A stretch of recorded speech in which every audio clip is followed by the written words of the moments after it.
사부대중 여러분, 참 좋은 인연입니다. 반갑습니다.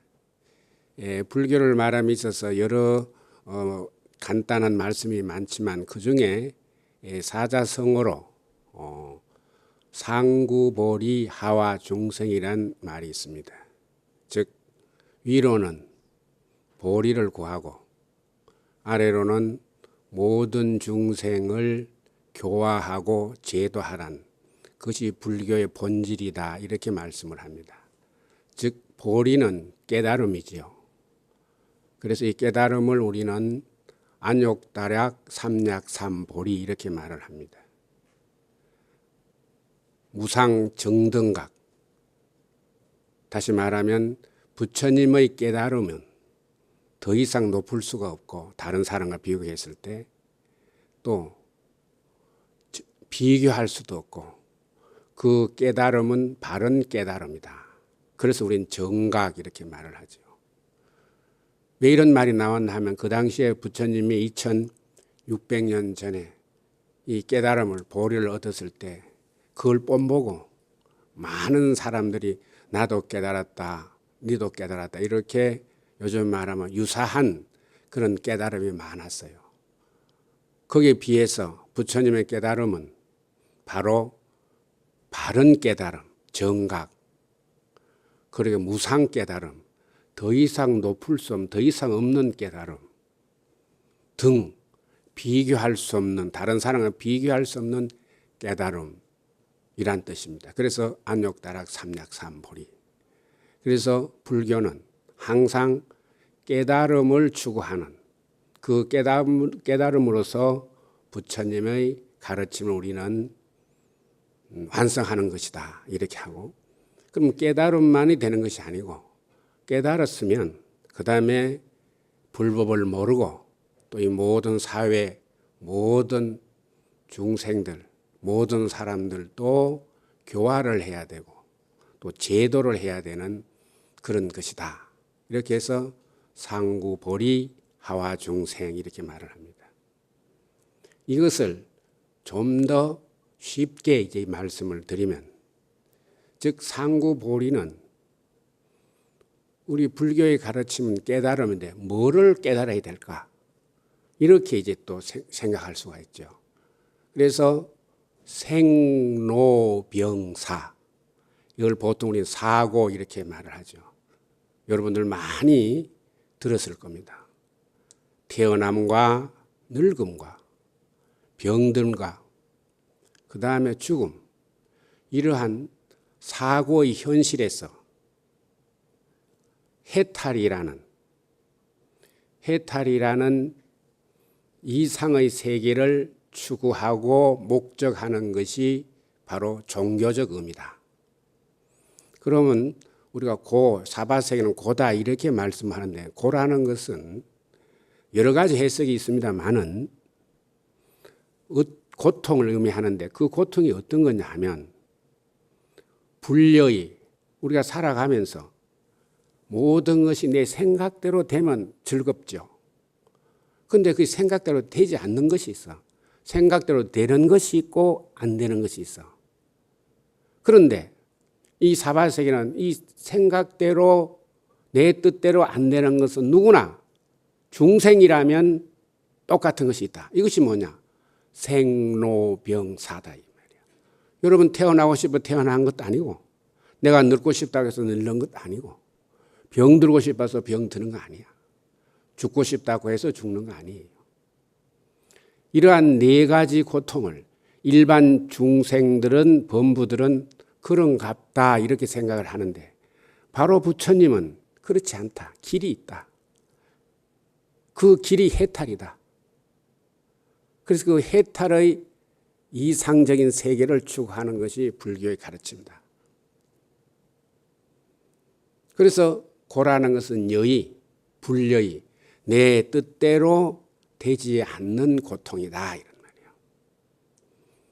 그러면 그것을 깨달았으면 이제 불법을 모르고 또 모든 사회적 모든 생명 중생 범부들에게 이 부처님 가르침을 교화하고 인도하고 제도해야 된다는 그런 의미가 있다. 그래서 그 하와 중생을 사회적 개념으로 보면 생명 존중, 인간 평등을 강조하면서 너와 내가 하나가 되어서 행복한 삶을 영위하는 것이 불교의 또 목적이다.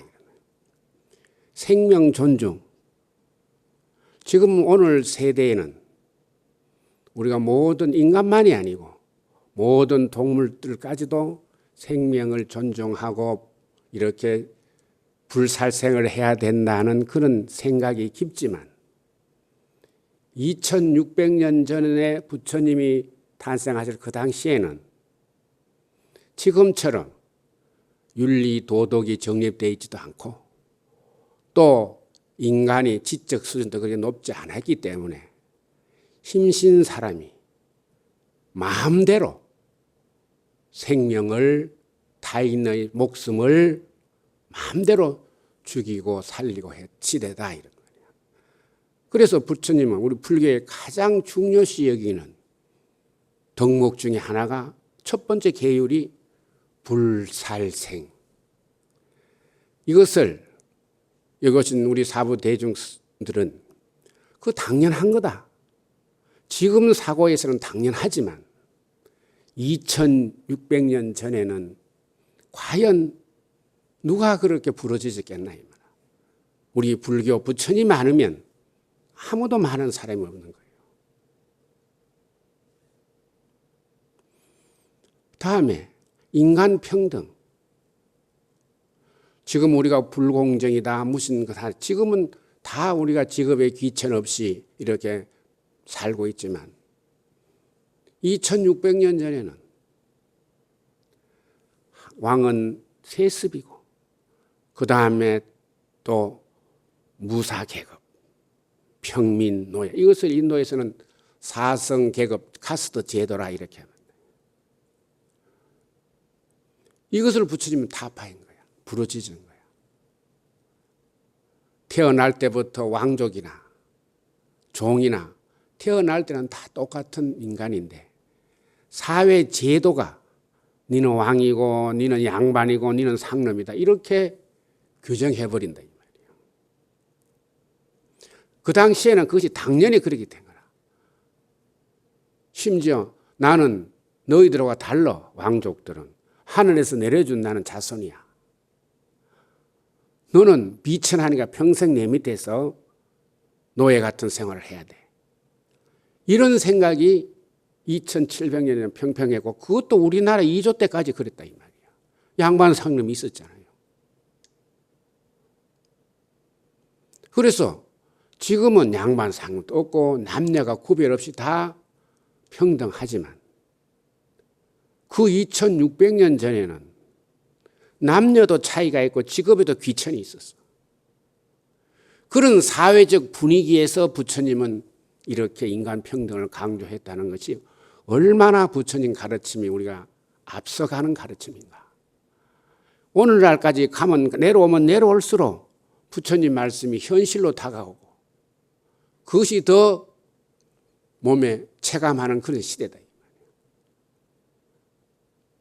우리 얼마 전까지만 해도 남녀 차별이 있었고 여성은 공부도 안 시키고 이런 것이 우리가 40, 50년 전까지 내려왔다 이 말이야. 그때도 20세야. 그런데 2600년 전에는 한번 상상을 해보세요. 왕이 지 마음대로 하는 시대고 힘쓰는 지만 소위 말하는 약육 강식 시대다 이 말. 그런 정서에 부처님은 이것을 이런 주장을 했으니까 얼마나 인간다운 그런 면이 있고 인간 중심의 가르침인가 우리는 할 수가 있다. 그래서 부처님은 태어날 때 양반 상냄이었고 귀천이었고 사회 제도가 그렇게 만들었기 때문에 너희들은 다 귀한 자식이다 이렇게 항상 말씀을 했고 그것을 그냥 말로만 부러지신 게 아니고 교단의 본보기로 받아들인 거라. 그래서 그 당시에는 여러분 보세요. 신분 세탁이라는 게 있잖아.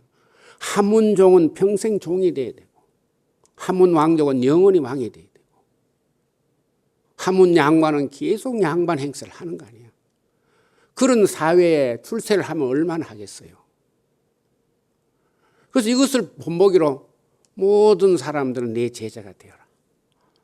이렇게 해서 출가자가 그 당시에는 평민 이상만 귀족만 출가를 했는데 저 밑에 하층 계급까지 다 출가를 허용해서 부처님 제자가 만들었다.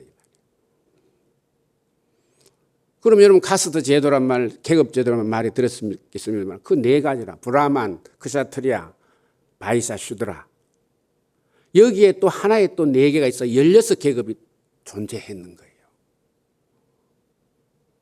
그러니까 밑에 하층 계급은 그 당시에 짐승보다 더 취급을 못한 거야. 소는 일이라도 하고 돼지는 음식이라도 먹는 걸 제공해 주지만 한다고 생각을 하고 사람은 그게 아니니까 그 인간이지만 더 좀 속된 말로 하면 짐승보다 더 못한 취급을 받은 그런 시대에 부처님은 이거 아니다. 인간은 다 똑같다. 이런 생각을 하고 이렇게 우리가 받아들인 거예요. 그래서 우리는 우리 불교 승가를 대중 이렇게 말해요. 충이라는 말은 무리. 많은 무리들이 큰 무리들이 함께 사는. 그래서 그런 것이 본보기에 대해서 우리 옛날에 여러분 잘 모르시는 뭐지만 사회에 살다가 힘들고 어려워 나 출가할까 중될까 이렇게 말을 하는 거예요.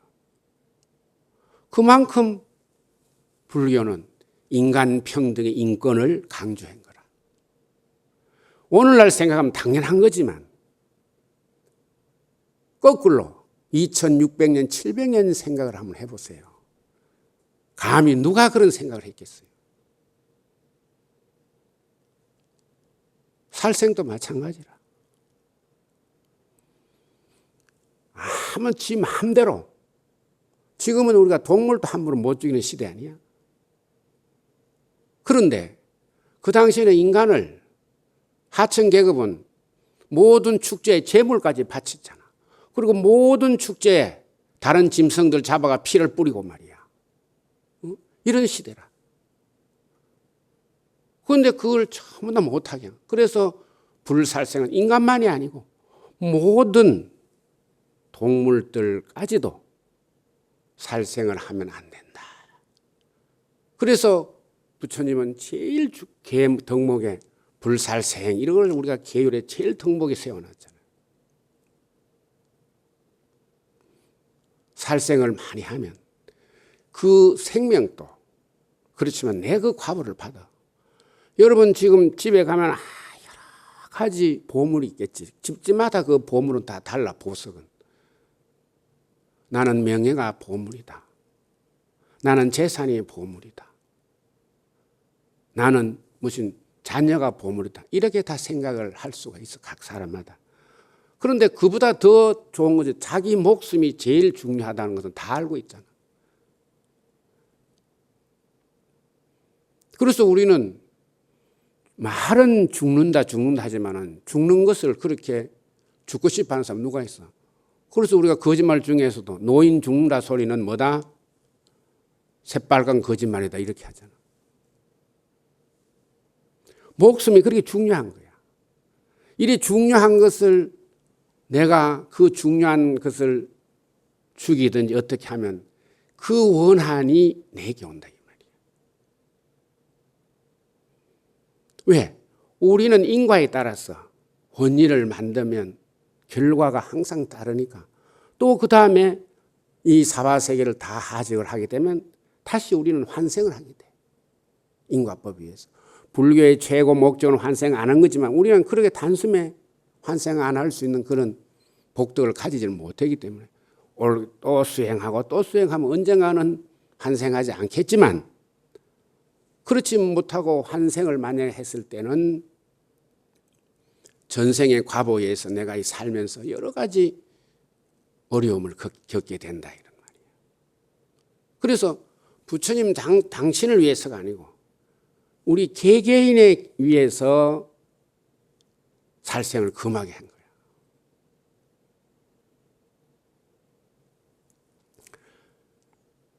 우리가 여러분 애간장을 끓는다 이런 말이 있어요. 애간장을. 그게 무슨 말이냐면 우리 아픔 중에 원통하고 비통한 것 중에 내 창자를 끊어내는 같은 아픔, 비통함을 우리는 가장 슬픈 말을 애간장을 끓는다 이렇게 말해요. 이 성어도 중국 순하라 때 허진이라는 사람이 아주 산양을 좋아했어. 양반이니까. 그래서 산에 가서 산양을 많은 하인들을 데리고 산양을 하러 가서 산양을 했는데 사슴이 한 마리 있는 거야. 활로 가지고 사슴을 맞췄어요. 그래 가보니까 분명히 화살 하나를 가지고 사슴을 쏘서 맞췄는데 거기에는 사슴 2마리가 죽어 있는 거라. 그러니까 얼마나 기분이 좋아. 그래서 그걸 집에 가져와서 이제 요즘 말하면 요리를 하려고 배를 갈라 보니까 한 마리가 배 속에 창자가 끊어진 거라. 칼리각이 끊어진 거라. 이걸 왜 그러냐면 그 화살에 맞은 사슴이 새끼 사슴이라. 새끼의 어미가 크면 다 비슷하잖아요. 그러니까 짐승들은 그래 맞아가 쓰러지니까 어미 사슴이 일어나라고 혀를 가지고 계속 핥아준 거라. 그래 힘이 들어서 창자가 끊어진 거라. 그래서 요즘 우리가 가장 슬픈 것 중에도 자식이 부모보다 먼저 죽음이 가장 슬프다. 이렇게 해서 우리는 애간장을 태운다 이런 말을 하는 거예요. 하물며 짐승들도 자기 자녀에 대한 생명을 그렇게 중요시 여기고 애통해 하는데 사람이 우리가 사람을 다치게 하면 죽게 하면 그게 되겠나 이런 말이에요.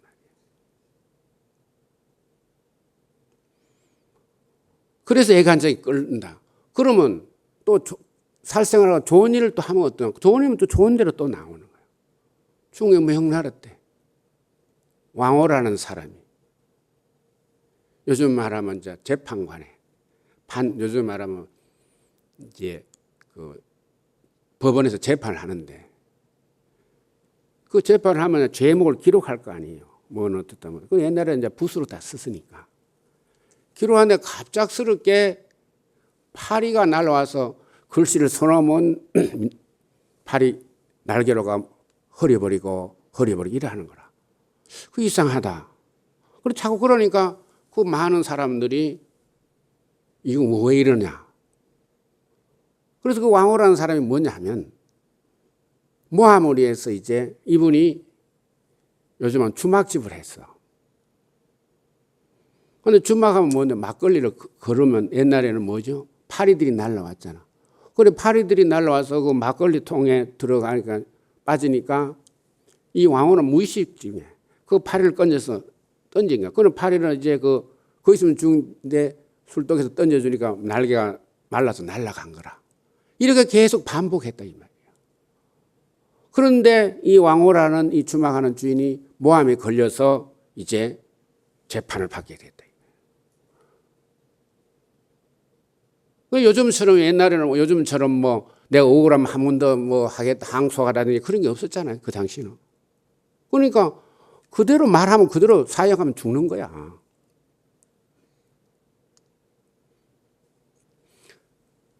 그것을 파리들이 억울하니까 다시 한번 하라는 식으로 와서 생명을 이렇게 붓글씨를 쓴 걸 써먹어서 이제 붓글씨를 써야 좀 말라야 되는데 쓰자마자 와서 파리들이 엉망 만들어버리는 거야. 그래서 그 다시 자기 소명을 해서 다시 살아났다. 이런 얘기가 전해진다. 이런 말이야.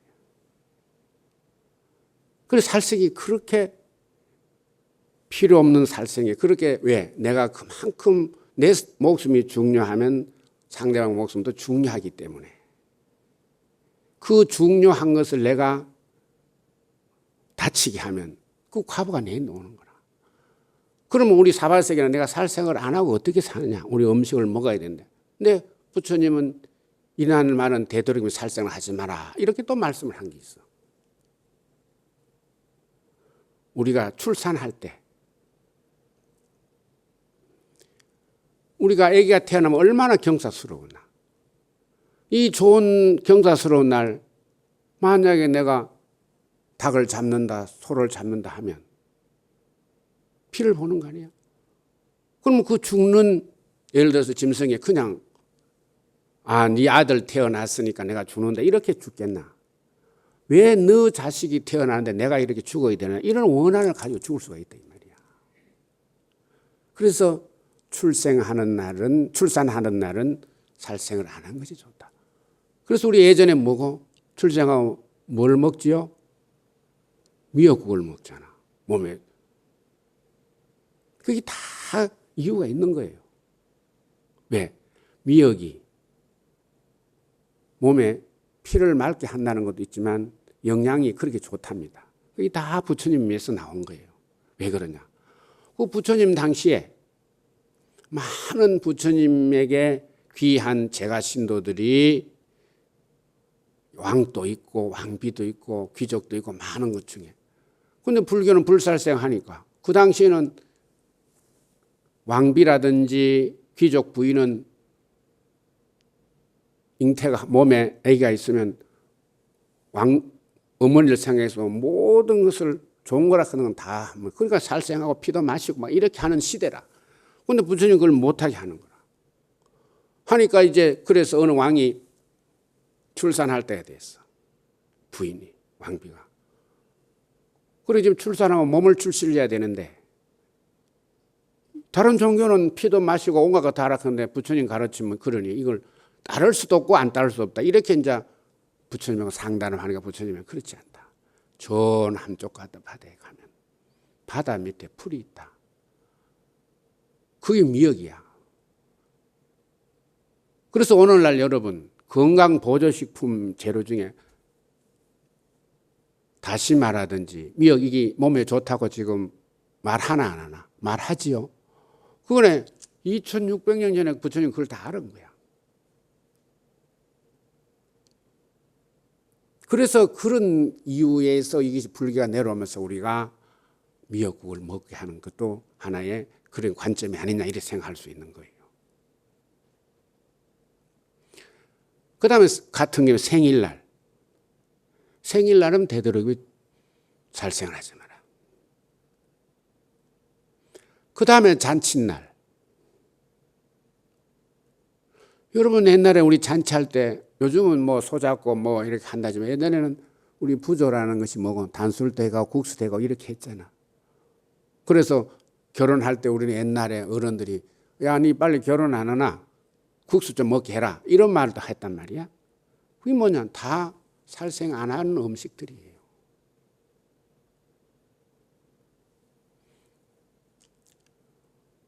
그 다음에 또 축제날, 뭐 그 외에 내가 사람마다 다 뭐 좀 좋은 날이 있을 거 아니야?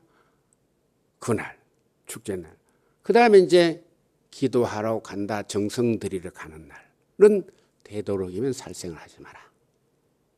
이렇게 이제 무조건 하지 말라는 것이 아니고 개차법에 의해서 우리가 먹어야 되고 할 때는 하더라도 항상 참여하고 이런 좋은 날은 안 하는 게 좋다. 이렇게 또 말씀을 해놓은 거예요. 여러분 우리가 사람하고 짐승하고 이렇게 보면 우리가 호랑이를 만나면 겁이 나서 도망을 가겠죠. 그러나 실질적으로 호랑이라든지 이런 다른 짐승들이 사람을 보면 더 겁을 내. 그럼 그렇잖아. 새들이라든지 이런. 그 이유가 인간이 제일 살생을 많이 했다는 거, 사람. 그래서 우리는 다른 동물들은 뭐 초식 동물이다, 육식 동물이다 이렇게 하는데 우리 사람은 무슨 동물? 잡식 동물이라 그랬잖아. 풀도 먹고 고기도 먹고 이러니까 살생을 많이 하게 되는 거야. 그래서 부처님이 정각을 깨달아가지고 녹야원에서 이제 법을 딱 정하고 있는데 그때 이제 그 녹야원이란 말이야. 그럼 다시 글자 그대로 사슴이 놀고 짐승들이 많은 그러한 공원이라 일종의.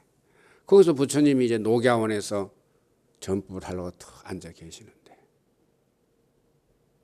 갑작스럽게 비둘기 한 마리, 새가 한 마리 부처님 어깨에 턱 앉는 거예요. 그 다른 수행자도 많은 다른 수행자들은 사슴이라든지 새라든지 이런 게 가면 다 도망가는데 부처님 어깨에 새가 와서 앉는 거라. 그리고 옆에 있던 사리불이 참 이상합니다. 어떻게 부처님들 이렇게 새가 와서 앉습니까? 하나 부처님이 나는 전생부터 살생을 안 했기 때문에 이 새가 살기를 못 느낀다 나인데 그래서 앉는다. 그러면서 하시는 말씀이 부처님이 그 비둘기를 잡아서 손에 잡고 옆에 있는 사리불에게 또 얹혀주니까 그때부터 비둘기 그 새가 발발발발 떠는 거예요. 살기가 거기 있으니까. 그래서 살생을 많이 한 모든 사람들이 자기를 피하게 되고 인덕도 없고 그렇게 한다는 거야. 그럼 지금은 당연히 그렇게 뭐 그런 값도 하지만 2600년 전에 언제 뭐 내 살기 위해서 무조건 죽이고 무조건 하는 거지 상대방을 생각해서 그렇게 배려하고 한 시대는 아니다 이 말이야. 그 다음에 계급 제도라. 지금 요즘 인권 이런 말을 하잖아요. 얼마나 요즘 말하면 얼마 전까지만 해도 우리가 21세기인데도 갑질하니 어린이 갑이니 이렇게 하는 것은 뭐냐. 내가 우수하다. 네보다 내가 낫다. 이런 개념에서 그런 말이 나온 거 아니에요. 그리고 양반 사명도 우리가 있었고. 그런데 부처님은 2600년에 그러한 모든 계급적인 것은 세습적인 것을 다 타파인 거야. 강조. 그리고 요즘 말로 하면은 굉장히 민주적인 그러한 가르침을 했다. 지금은 뭐 직업의 귀천이 없잖아요. 남녀가 다 동등하고. 그래도 지금 우리는 아무래도 여성이 좀 살아가는데 불리하잖아. 그래 부처님은 그 당시에 출가자를 좋다 여자도 출가해라. 이렇게 해서 비구니 있으면 받고 했잖아요. 다른 종교는 귀족이라든지 브라만 아니면 출가할 수가 없었어. 그걸 뭐냐? 바로 모범을 보인 거예요. 그래서 우리가 사바라는 것은 집단, 단체란 뜻이라. 우리말로 하면. 그럼 우리는 다 서로 같이 살아야 되는 거예요. 그래서 같이 살기 때문에 우리는 삼나 만상이다 이런 말을 하는 거예요. 사람만 살아도 되는 게 아니에요. 다른 물, 공기, 산천, 초목이 다 있어야 되는 거다. 그래서 같이 살려면 우리가 서로 배려하고 화합을 해야 돼. 그게 가장 기본적인 것이 살생을 안 하고 상대방을 인정해주는, 인격적으로 인정해주는 이런 평등 생각. 이것이 있을 때만 가능한. 이것을 우리는 불국토 정토, 불국정토 이렇게 말을 하는 거예요. 여러분 다 알지만은 내가 왜 이런 소리를 하냐. 지금은 당연시 하지만은 그 당시에는 누구도 상상하지 못하고 생각하지 못한 것을 부처님은 말씀하는데 이것이 시대가 하면서 지금 지적 수준이 높고 문화 발전하고 모든 것이 발전할수록 부처님의 그 말씀이 구구절절히 우리에 딱 맞다 이런 말이에요.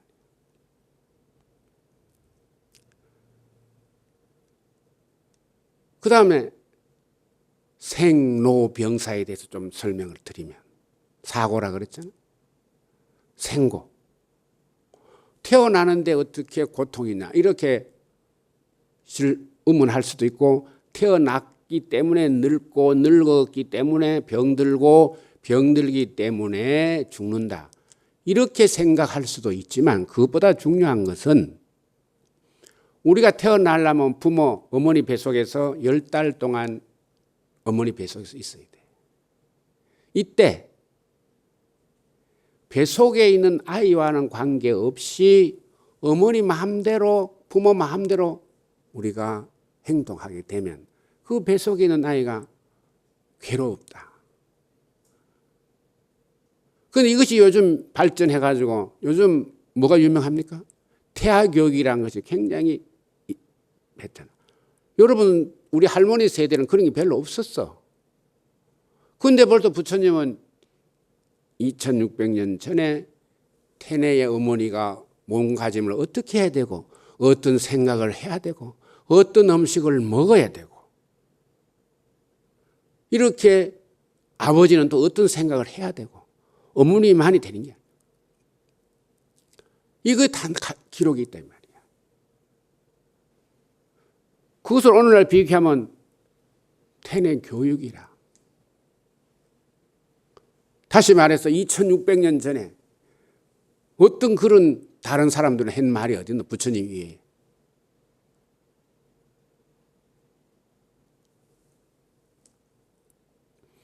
생각하면 생각할수록 부처님 가르침이 정말 시간이 가면 갈수록 우리 가슴에 더 와 닿는다 이런 말이에요. 그러다가 우리가 태어날 때 10달 동안 어머니라는 보호 속에 있다가 태어나는 순간에 산천 초목이 천지가 개백하는 걸 이걸 말하는 거야.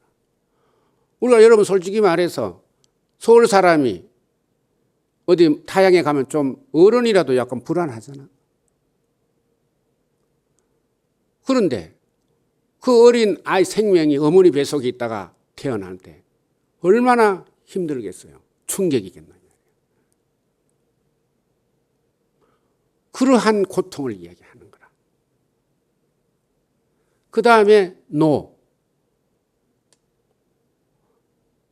내 마음대로 내가 늙기 싫다고 안 늙라.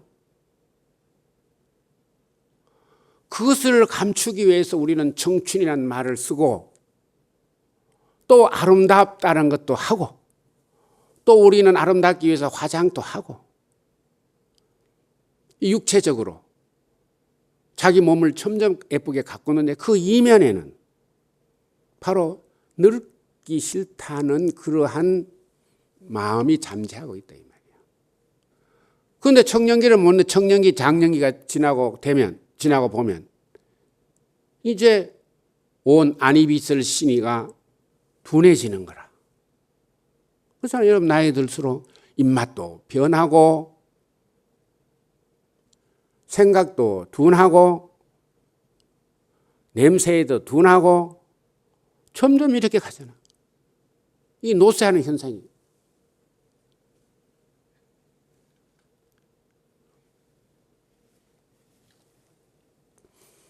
그래서 그것을 말은 못하지만은 여러분은 그렇잖아. 젊을 때는 세수만 하고 그냥 나오면 됐는데 지금은 어디 가면 뭐 합니까?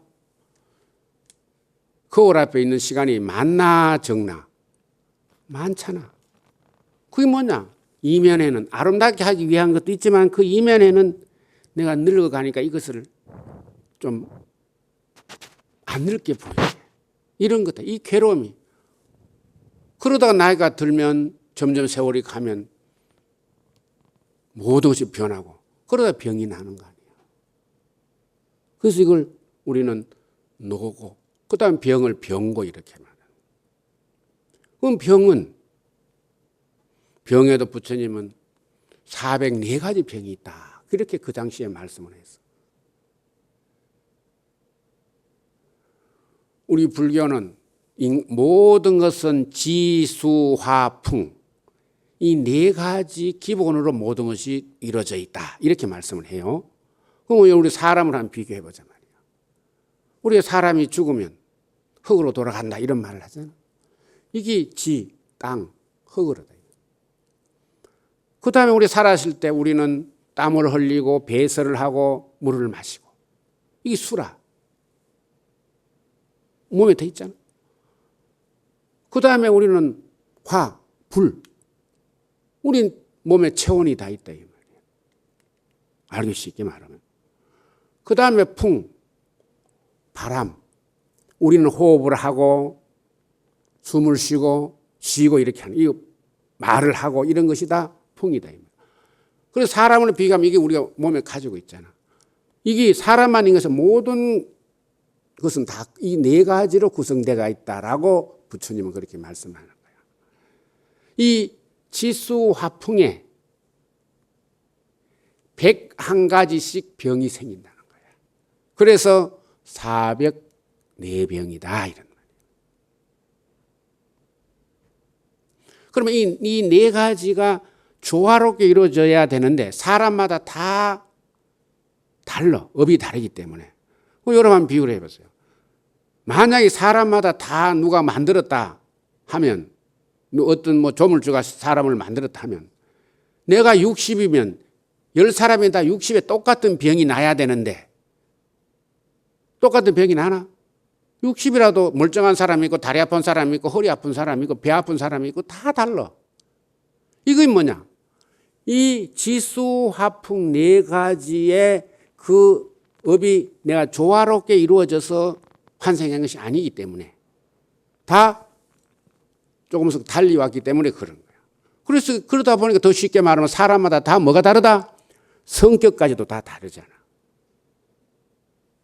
여러분 같은 자녀라도 같은 부모에서 태어난 자녀라도 다 달라. 이거 뭐냐? 전생의 업이 다르기 때문에. 업은 같을 수가 없어. 왜? 어떻게 똑같이 행동할 수가 있노? 말할 수가 있노? 움직일 수가 있노? 그래서 404병이 있다. 의학적으로 한번 생각해 보세요. 얼마나 맞는 얘기야.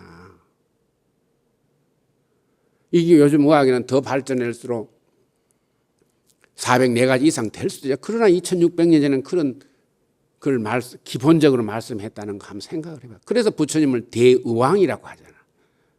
응?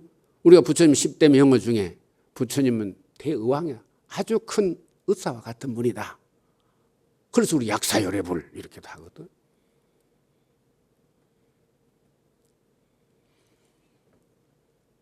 그 다음에 죽음. 아까 말씀드린 것처럼 죽음을 반기는 사람은 아무도 없어. 본인들은. 그래서 옛날에 이런 말을 해. 한 동네에 노인 친구들이 이제 나이가 많아서 한 사람, 두 사람 다 죽게 되고 이제 두 친구만 남은 거라. 그래도 두 친구 약속을 했어. 네가 죽으면 내 혼자 심심해서 못 사니까 네하고 내하고 먼저 죽는 사람 저승 가서 좋은 데 먼저 가가지고 나를 데리러 오너라. 그리고 둘이 서로 약속을 했어. 우리 죽는 건 잘 모르니까. 그래서 이제 둘이서 네가 죽으면 내가 데리고 가고 내가 먼저 죽으면 네를 데려가겠다. 이렇게 이제 둘이 믿고 사는데 그런 말을 옆에 젊은 친구가 듣고 장난기가 발동해서 젊은 친구가. 그러면 여러분 알기 쉽게 뭐 김노인, 박노인 이렇게 합시다. 김영감, 박양.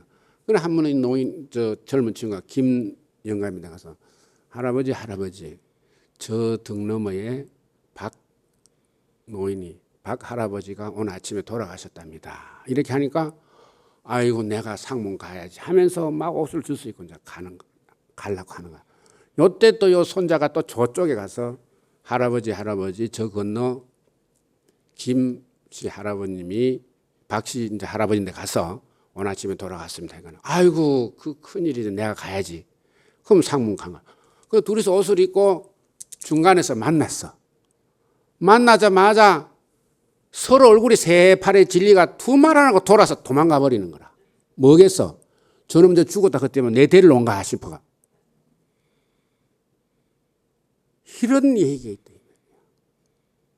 그리고 죽음이 우리가 죽을 때 힘을 다 낸다 이런 말을 하잖아요. 또 여러분 우리 옛날에 어른들 보면 내가 안 아프고 편안하니 자는 잠자리 갔으면 좋겠다 이런 말을 하는 거예요. 그래 제일이 죽기가 힘드는 거야. 이게 힘든다는 것은 그만큼 고통스러운 거 아니야. 그래서 우리가 한 말에 뭐 합니까? 내가 죽을 힘을 다했다 이런 말을 하잖아.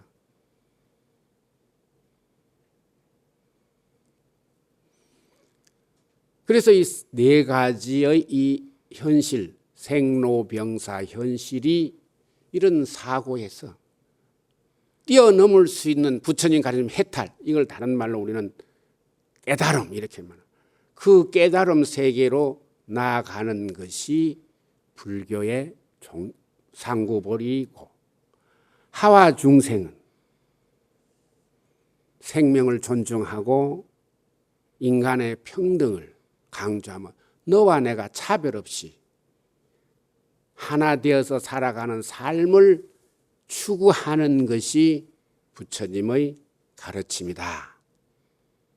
그래서 한편으로는 열심히 우리는 수행을 하고, 한편으로는 중생을 제도하고 사회에 모순된 이런 불공정한 대를 우리가 그렇지 않다는 것을 스스로 가르쳐주고, 또 내가 스스로 모범 보여, 그 모범 보이는 것이 우리 승가의 생활이다. 그래서 아까 말했지만 스님들의 출가도 자유로웠고, 또 한때 내가 항상 이야기해요. 여러분, 남남이 모여서 평생 함께 사는 종교는 우리 불교밖에 없어. 한번 생각해 보세요. 여러분들이 한 식구라도 살다 보면 마음이 안 맞을 때가 있는데, 남남이 모여가 그도 동고, 다른 데는 남남이 모여서 낮에 출근했다가 밤에 헤어지고 그래 하잖아. 그런데 불교는 본질은 뭐냐? 전부 다 가족 버리고 와가지고 평생 한 24시간 밤낮없이 같이 살잖아. 이게 대중 아니야. 이런 종교 단체가 어디 있겠어? 아직까지 없어. 그래서 오늘 우리 부처님하고 서두에 참 좋은 인연이라 이렇게 말씀을 드렸는데, 정말 우리는 전생부터 좋은 인연을 만났기 때문에 그 인과법에 의해서도 다음 생에는 더 좋은 삶을 살기라는 것을 우리 스스로 자부심을 가지면서 모두 부처님 법에 따라서 열심히 살기를 바라면서 마치도록 하겠습니다. 성불하십시오.